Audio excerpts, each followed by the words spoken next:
जवाने शाळामा मनथन गने मोर थईने झता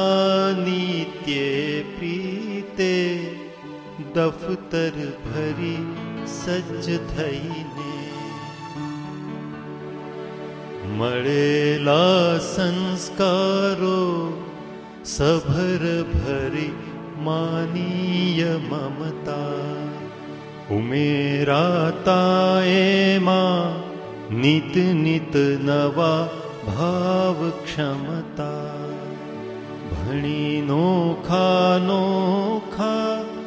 विषय मळती दृष्टी नवली अने योगे ध्याने कसरत करी काय कसवी पछी चित्ते हइये मन पर पड़ी भात उमदा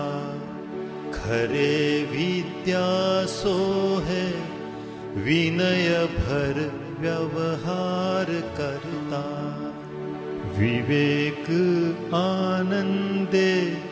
समरस थशे जीवन लीला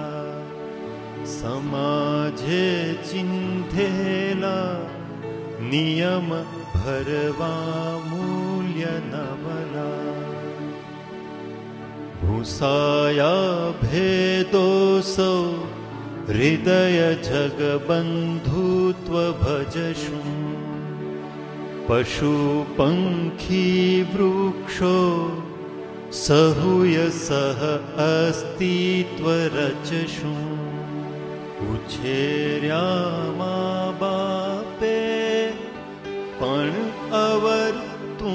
तीर्थ वरदा टकी रहे तारी माँ घड़तर प्रथा मंगल कथा टकी रहे तारी माँ घड़तर प्रथा मंगल कथा।